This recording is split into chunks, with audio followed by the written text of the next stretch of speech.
nossa tabela de imposto de renda atual, ela está muito defasada. Você acabou de falar, a partir de 3 salários mínimos já passa a pagar imposto de renda. Por quê? Porque ela não foi corrigida de acordo com a inflação durante esses anos todos. Só para você ter uma ideia, quando começou isso aí, no governo de Fernando Henrique Cardoso, logo depois das reformas que ele fez lá, as que a gente chama de reforma silenciosa, que afetou mais o pobre e reduziu a tributação sobre os ricos, né? Ali, naquela época, a tabela progressiva era assim, até quem ganhava até 7, 8 salários mínimos era isento. Então, isso que agora por que está acontecendo, de R$ 4.665, acima disso já cai na alíquota de 27,5%. A tabela atual, ela está assim, até 2.259 é isento, mas aí tem, para quem, na verdade, é para quem ganha um pouquinho mais, 2.824, porque tem um desconto de 20%, a gente chama de desconto de 20%, que dá exatamente 2.259, então até ali é isento. Mas esse desconto é só para quem ganha até 5 mil. Tá? E os demais pagam, vocês, a gente ganha mais 5 mil, a gente já é isento nosso salário é isento só até 2.225. Acima disso, já começa uma alíquota de 7,5%, que fica entre 2.259 e 2.826, depois 15%, 22,5%, e 27,5% para quem ganha acima do C4,665. Então, os intervalos são muito pequenos, né? E, então, por isso que nós defendemos no JF a correção completa da tabela, né?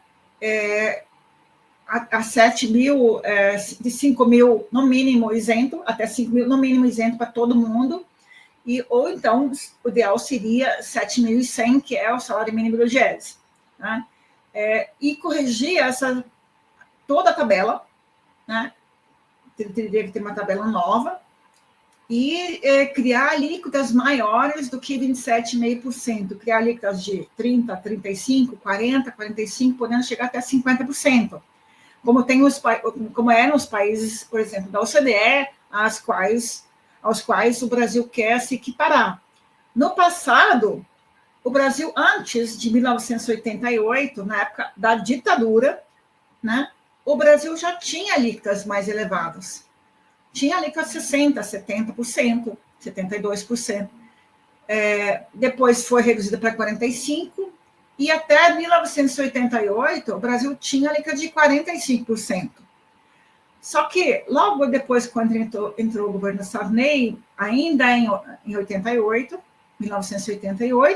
ele baixou as alíquotas. A gente tinha umas 10, 12 faixas. Ele baixou para 2 faixas só.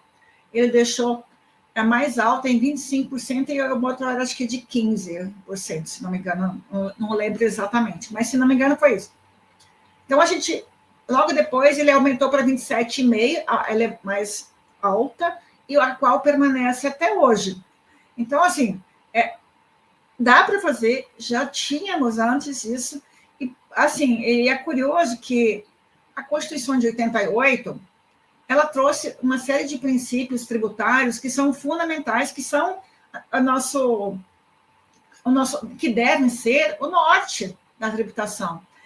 Princípio da capacidade contributiva, né? Ou seja, você tem que tributar de acordo com a capacidade contributiva, poder que a pessoa tem, quanto renda que ela tem, da isonomia, da igualdade, universalidade, atingir todo mundo, né?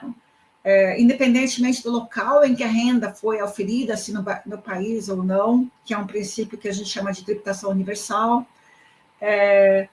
O princípio da progressividade, a gente, antes de 88, não estava na Constituição, mas a gente tinha uma tabela progressiva muito mais progressiva do que a gente teve logo depois da lei de 2.800, da lei de 98, que reduziu as alíquotas.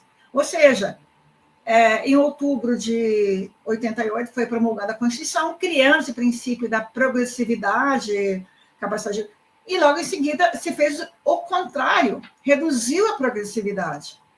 Tá? Então, a gente ficou nessa desde na época, com essas alíquotas muito baixas.